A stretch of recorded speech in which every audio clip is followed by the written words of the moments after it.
Yahoo, Amina.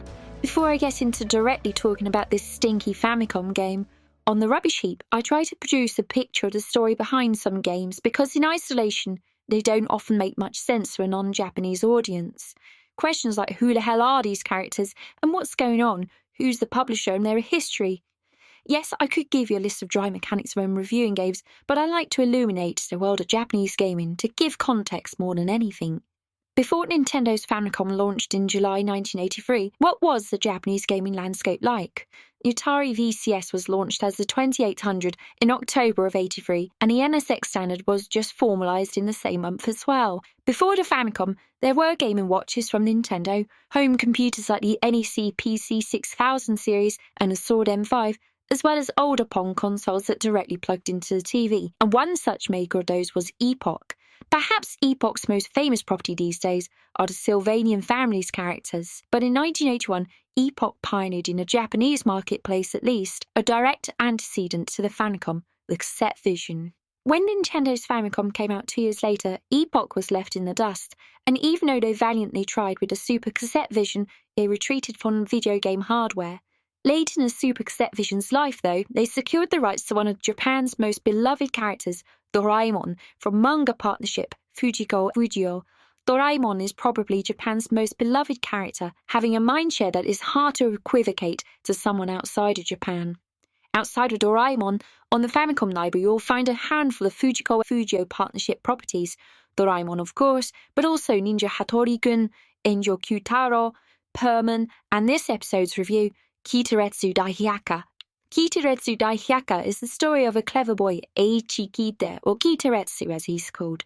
It's a bit of a wordplay as Kiteretsu means strange. He fixes up machines and invents gadgets from the Kiteretsu Encyclopedia that he inherited from his ancestor, an inventor from the Edo period.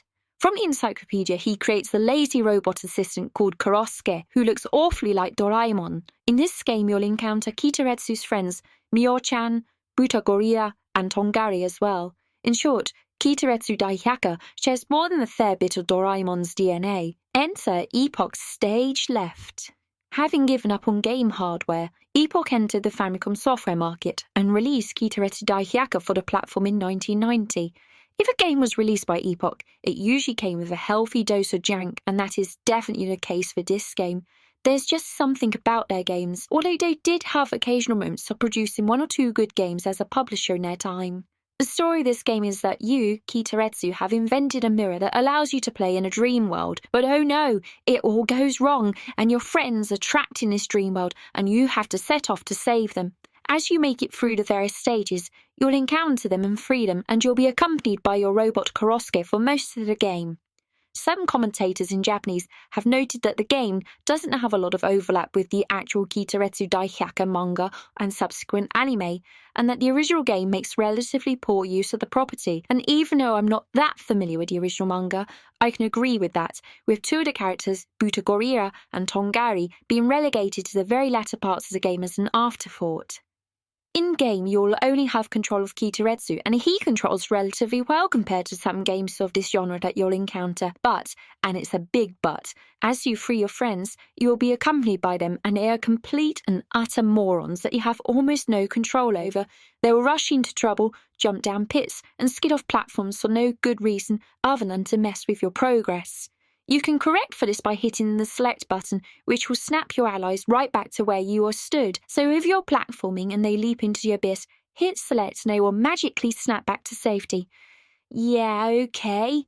Occasionally this does come in hand, like this bit here where you can get the health pickups with kuso-ge, but otherwise their only purpose is to mess up your game, as without them you would breeze through this game, I think. They could have been put to much better use. For example, if select changed which ally you are playing as to get through certain sections of the game, a la Wonder Boy the Dragon's Trap. But alas, no, they're only here to dunderhead their way into trouble. The lack of control over your allies is further complicated by having a shared health bar. If they do anything stupid, and they will, you will suffer health damage. If they run into an enemy, lose a heart. If they fall down a pit, lose 4 hearts and start the section again. Ooh! Once you've depleted all your hearts, you'll enter hell. Here you'll meet Enma, the king of hell, who will grant you extra hearts in exchange for your gold. but the debt has to be repaid by the end of the stage. If you fall into hell, chances are your debt will catch up with you, leading to a game over. The game does at least, however, feature a password facility, so it is possible to make progress with this game. The other strange, no, not entirely bad aspect to this game is that you can jump and push up to flip gravity, as it were, so now you can platform on the underside of the stage elements, which becomes necessary in many parts of this game, and you can reverse this effect even mid-jump, which also becomes a necessary mechanic. I came away feeling again that they could have done so much more with this. Along the way, you will need to invent stuff by spending a gold that you pick up. Sometimes these inventions are necessary to make progress, but you can skip some, but you'll lose out on gold pickups and hearts for life restoration. The mechanic with these is that you need to hammer the A button repeatedly before your gold runs out to succeed in making the invention, with it getting a little harder as the game progresses. And that's about it on that front, and it soon gets pretty boring. It's a mechanic that felt underused in this game. Feel like I've said that already.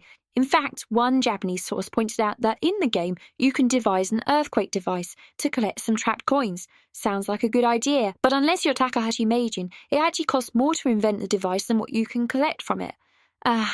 Dear me. You will occasionally find hidden areas accessed by ascending or descending on platforms, which you will stumble across through sheer luck, but they don't add too much to the game. Maybe unlocking a health restore or an invention to get bonus gold in a stage.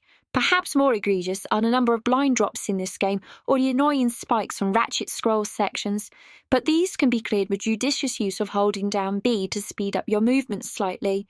On which note, doing that in-game will make some sections easier, though it's more of a fast walk than a run.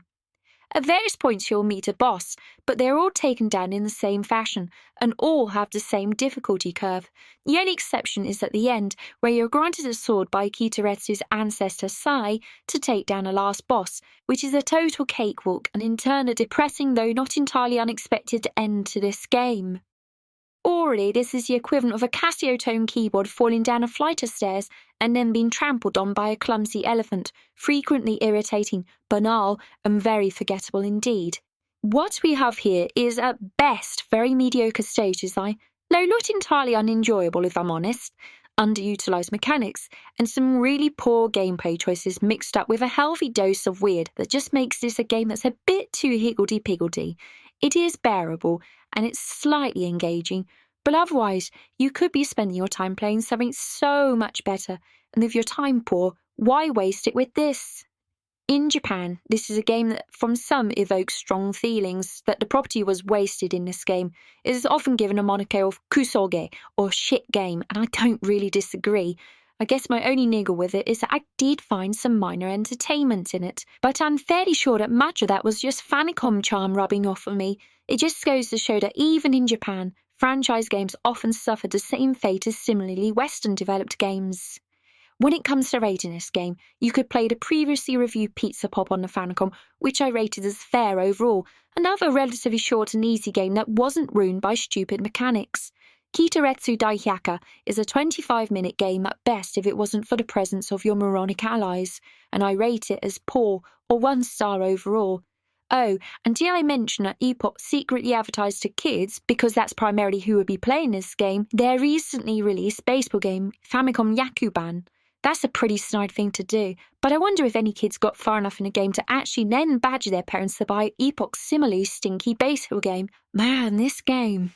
Japanese language rating-wise, well, there's some Japanese in this game, but you don't need to understand any of it. Just remember to hammer the A button when making inventions and you'll be golden, so I rate it as none. There is some story at the start, during, and at the end of the game, but you're not missing out on much by not reading it. And I don't think it'll be stretching your skills if you're learning Japanese. You'll be much better off with a game that has a story, repeated vocabulary like you get in an RPG or similar, that might hammer in some common Japanese language if you're intent on learning. Overall, this is just a really lackluster use of a property that had a germ of some potentially good ideas that were then paired with uninspired and thick-headed design choices that I personally wouldn't waste your time playing. If you happen to be a kid in 1990, however, with a Famicom and one game, and this is it, play it. If, however, you don't fit that criteria, which should be all of you, spend your time playing something else for heaven's sake. There's so much better on a Famicom. This is a forgotten game for good reason. Avoid Nari. As always, like, subscribe and all of that shit, and also check out this rad Rubbish Heap merch, available worldwide on Redbubble and Amazon. See the links below for how to purchase. I've been Saki Endo, and this has been a Rubbish Heap. じゃあねーね。